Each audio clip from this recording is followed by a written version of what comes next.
Welcome to my channel study with Nisha Gyan Ganga. जैसा कि मैंने कल आप लोगों से बताया था कक्षा में कि मैं कल आप लोगों को संज्ञा के विकार वचन के बारे में बताऊंगी। वचन वचन जिसको कि हम नंबर, संख्या, इन नामों से भी जानते हैं। अंग्रेजी में नंबर, हिंदी में संख्या। वचन हम लोग कक्षा 1 से ही पढ़ते आ रहे हैं, लेकिन कॉन्सेप्ट हमारा क्लियर नहीं होता है। वचन होता क्या है, इसकी परिभाषा क्या होती है? शब्दों के जिस रूप से उसके एक या एक से अधिक होने का बोध हो या पता चले, उसे हम वचन कहते हैं। कि संख्या कोई भी वस्तु एक है या एक से अधिक है, उसे हम वचन कहते हैं। वचन के भेद कितने होते हैं? वचन या संख्या के भेद 2 होते हैं, एक वचन, बहुवचन। लेकिन संस्कृत में इसका 3 भेद भी होता है, एक वचन, द्विवचन और बहुवचन। एक वचन के अंतर्गत जैसे कि लड़की, किताब, कोई चीज एक है, ये किताब है, तो अब ये क्या है? एक वचन है।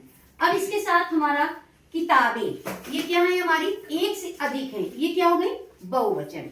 अब इसमें एक कॉन्सेप्ट आप लोगों को सबको मालूम है कि वचन एक होता है और बहुवचन होता है, लेकिन एक कॉन्सेप्ट नहीं क्लियर होता है आप लोगों को कि जब हम एक वचन लिखते हैं तो इसमें अधिकतर हम मात्राओं की गलतियां अधिकतर बच्चों में ही होती हैं।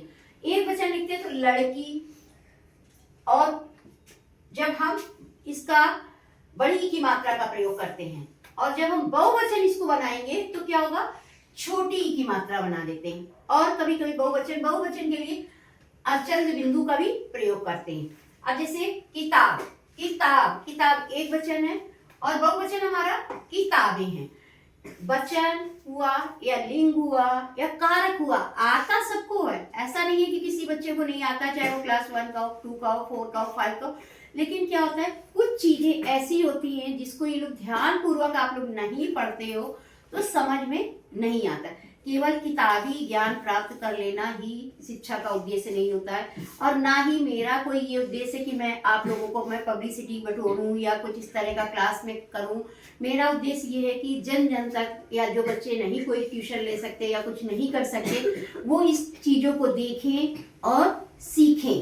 अब मेरा मतलब प्रयास या हम लोगों का प्रयास यही रहेगा कि लगातार हमारे संपर्क में रहें, और ज़्यादा से ज़्यादा आप लोग वीडियो देखेंगे तो आप लोगों को समझ में आएगा। और कमेंट्स में जैसे है आप लोग बताइए कि क्या हमें क्या चाहिए, नया वीडियो किस चीज़ पे बनाना हो। मैम आप मुझे इस चीज़ का वीडियो बना कर दें, और आप उसको बार बार देख कर समझेंगे तो ये लाइव हो जाता है क्लास, तो इसलिए बहुत चीज़ें आपको जो चीज़ें नहीं याद होती हैं वो भी समझ में आ जाती हैं। Thank you. आज हम यही विराम लेते हैं। अगली कक्षा के लिए हम नया व्याकरण का विषय लेकर आएंगे।